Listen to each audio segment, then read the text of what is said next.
customs, as of course we have been watching, and I suppose I'm intrigued by what is taking place in KwaZulu-Natal at the moment. The body of the AmaZulu King Goodwill Zwelithini has indeed arrived at the Kwakhethomthandayo Royal Palace in Nongoma in northern KwaZulu-Natal. Let's talk further. Dr. Gugu Mazibuko, and senior lecturer at the University of KwaZulu-Natal, joins us, as well as cultural expert Mr. Ndela and Ntshangase, about the customs and processes to follow from now on. A very good afternoon to both of you. Thank you so very much for availing yourselves to us here at SABC News. Good afternoon to you and the viewers as well. Let me start with you, Dr. Gugu. I mean, we've been watching all of this kind of unraveling, and obviously quite intrigued. I mean, it's the first time that a king, a Zulu king in our lifetime, has passed on, and we kind of have to watch and see and observe culture taking place in a way we haven't seen it before. Talk to us about, what we're paying attention to mostly today. We know that the Ukujalwa ceremony will be taking place later on at midnight, I understand. Take us through what to expect. I know the cameras are not being allowed at the moment there, but what does happen there? It's very important, firstly, to know that because this is the king of AmaZulu who passed on, it's important that all the processes and all the rituals that are performed in the royal family are private, and we need to respect that, because this is the great man, this is the king. Yeah, Mr. Ntshangase, it might be quite difficult, and I'm observing and watching that it seems that Zulu traditions are carrying on as per normal, but of course we also have to modernize certain things. Talk to us about the balance with what's modern and what's been westernized, and in terms of still maintaining one's culture, especially the Zulu culture, and how do you think it's been done throughout as you've been observing? My understanding is this whole process of funeral and what's going to happen thereafter. So the first one is strictly, like my colleague is saying here, Dr. Mazibuko, strictly private. The reason being, whatever happens, if there is perhaps a passing away of his King Majesty, then the family, which is known as Undlunkulu and its members, privately will have to organize and arrange all the necessities that are going to happen during the funeral. And most unfortunately, this is within the culture of AmaZulu as well, that if they do so, it must be strictly private and be respected. But you are asking me about the modernization. My understanding is that tomorrow as well, there is going to be a memorial service, which in my opinion is more leaning towards a westernization. But the process of burial and so forth, that one does not compromise, I'm afraid. So we can't even begin to perhaps guess what is going to happen and so forth, because it is not even allowed. Only the person nominated by the Indlunkulu will tell the public what is going to happen or what has happened. Dr. Mazibuko, talk to us about, we heard from Prince Mangosuthu Buthelezi this week, I think it was yesterday. We were hearing about, that of course, as Mr. Ntshangase says, that this will be a private ceremony, but he did mention, the fact that, it is going to be something that is private and only attended by men. What is the significance of that, and what do you understand from that particular tradition, and why it is kept, especially in the era of modernization, when women are having more voices? I mean, what do you make of the fact that this is a tradition that is still being kept, and that women are not to go to that particular process? It's important to note that the king is the commander of Amabuto. So whenever he was going, whenever he was during his coronation, throughout his life, he was surrounded by amabutho. So the entire life of a king is that he is surrounded by amabutho. Therefore, they form part of his life. However, as my colleague has already alluded to this one, it's important that we respect that there are rituals and the traditional rituals, and which is part of our culture and part of our identity, that cannot be disclosed because this is for the royal family. We need to respect that. Yeah. Mr. Ntshangase, let's talk about the king's leadership style. And, you know, there's a lot to be said about the last 50 years. We're hearing, you know, a lot of other kingdoms praising the king, and people saying, you know, he did a lot for his people. Let's define, you know, the king's leadership style. I earlier heard the sister of the late king saying that, you know, my brother was a king of peace. He was a king who wanted ukuthula. He wanted, you know, a nation that was peaceful. Is that how you would define the king's kingdom, and how he really ran the kingdom, if I can put it that way? Yes, I think you are talking about the legacy of the king,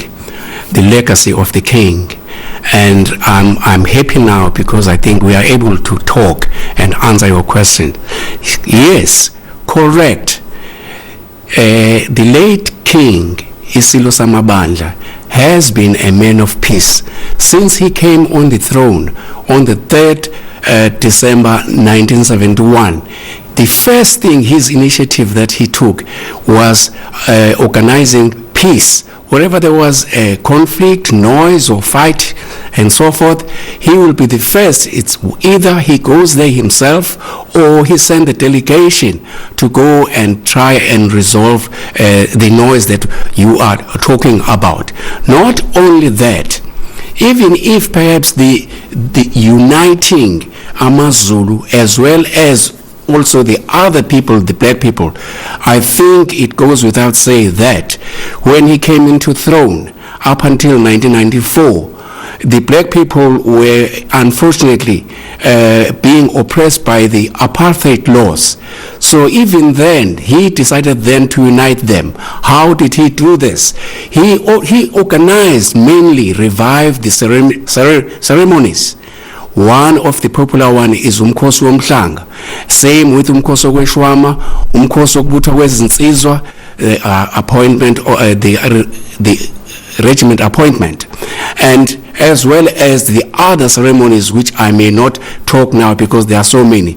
In so doing, he also, you will see him in the attire, cultural attire, as well as those who were with him at the time, until that on its own sent a message of unity and also of identity for those various people. The Zulu people now decided to wear these attires and so forth. You see this even in their own weddings. Not only the Zulu people, the other black people, I may mention Xhosas, the Sothos, the Ndebeles, the vendors, then they decided they also now as we talk, they are wearing their own traditional attires.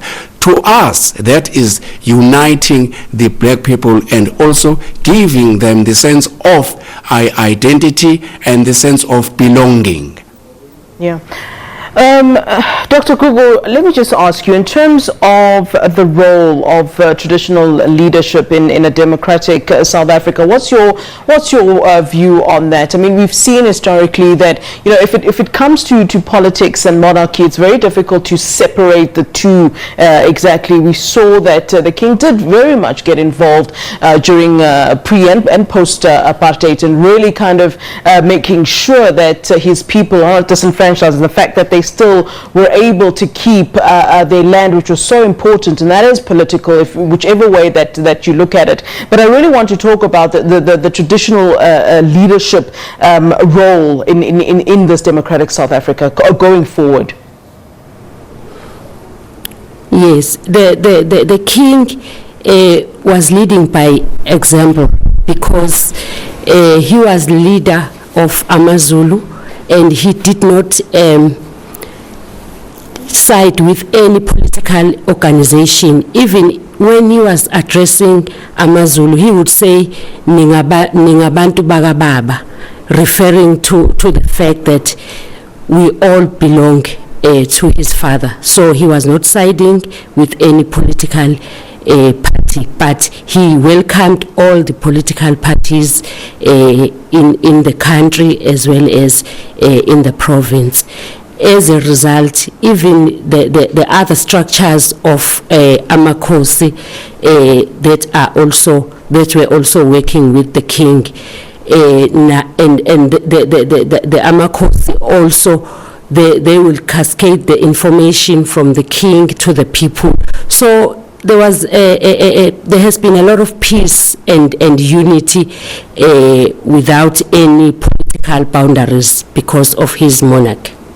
Mr. Ntshangase, I think we'll wrap up with you. I mean, this is obviously a touchy topic and a touchy issue, you know, when someone has passed on to kind of ask, you know, kind of carelessly who's going to replace the person. But because it has already started being spoken about by the Royal House itself, I'd like to understand when are we likely to kind of get an indication or maybe even an announcement as to the next king? What is your understanding about that process and that procedure? My understanding about that process is, again, it's a process of Ndlunkulu, the royal family itself. So no one should be perhaps even begin to guess who is going to be next. And the announcements, I believe we will hear it soon. I may not know when, but we will hear it soon. They will tell us, having decided amongst themselves and so forth. The outsider does not interfere on this matter of choosing who is going to be the next king and so forth. It's a family thing, and those who qualify or perhaps invited by the family in this discussion and so forth. So then the public will be alerted or will be informed when it is right to do so. Yeah. Dr. Mazibuko, there's been, you know, I've been watching a lot of conversations around social media about how all of this has been handled, whether it is by the media or South Africans at large. I saw comments saying, oh, you know, there would be more attention if it was, you know, the Queen of England.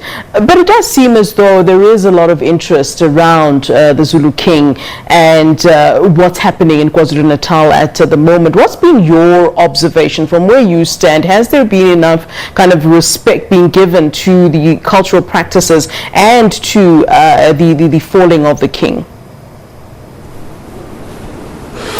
I think the most important thing that we need to understand is that the Zulu nation is the great nation, and we can date back to the Battle of Isandlwane, which made AmaZulu famous even in other parts of the world. And the king has made a lasting legacy by visiting other nations and other countries and making friends with most of other nations and other kings and other governments. Therefore, this has attracted a lot of attention and a lot of interest, and everyone is devastated by the loss of the Zulu nation, because the king have made friends with so many people. Therefore, that is why there are so many discussions and so many conversations surrounding, and a lot of interest, because the king was one of the greatest monarchs in the world. However, the interest related to the planting of the king is very high. But people must understand that each and every nation, each and every royal family has its own private affairs and its own cultural and traditional processes that need to be respected. Yeah. Mr. Ntshangase, you were speaking about, you were speaking very eloquently about the legacy of the king, and I think as we close up, I'd also like to talk about how you believe the king, His Majesty, should be remembered. I mean, it's a long legacy, of course. I mean, we're talking 50 years. I think in December it would have been 50 years of him being on the throne. So there's very many things that one can choose to remember, but if you were really to kind of zoom in and pick what you believe are the most important to remember about King Goodwill Zwelithini, kaBhekuzulu, what would that be for you? And I think I'll pose the same question to you just to wrap up as well, Dr. Gugu. Yes, you see, like you are saying, one, if I may itemize it like that, he loved his people and his country. Two, he loved peace. And also, three, he also wanted people not to be lazy. You remember that one of the thing that was closer to his heart is the agriculture. So himself, he will go and work on the fields and look after cattle. So he did not like the people who are lazy. He loved education. He loved, as you know, perhaps all sectors of life. Sports, he loved that one. The people who are living testimony are Dr. Ivan Koza as well. So he only wanted people to live happily, and also he did not want any disturbances and so forth. I think that's what made him, as he was working under the difficult situation under apartheid, I think that's what made him people to love him as well. That's why you are saying, so I'm also saying, some of us are surprised that he is so famous because the messages of condolences came all over the world. That means he has been the person who was so clever, and he worked without making any noise or lifting a hand, beating whoever he wanted to. So that's him. That's how he's going to be remembered. All right, and just in closing, Dr. Gugu, the same question really posed to you, how you believe the king should be remembered. The king should be remembered for his role, especially with HIV and AIDS, because he even worked with government in all the programs of medical male circumcision. He even the reed dance that he restored in 1984. The main aim was to make sure that the girls are safe. The girls they remain virgins until they get married. The king had a lot of impact when it comes to education, because he used to advise and to talk to students, even to teachers as well. I remember that even the curriculum, he would comment on the curriculum that is being taught to students. If there's something that is not going well, then he made some comments, and those were the valuable comments. So he was the king who wanted to see the nation transformed and growing without excluding other people. But he was the king who was inclusive, who was loved by his people. Thank you so very much to both of you, Dr. Mazibuko and Mr. Ntshangase. We appreciate your time here on SABC News and sharing your expertise on culture with us, coming to us from our Durban, SABC Durban studios there. Thank you so much.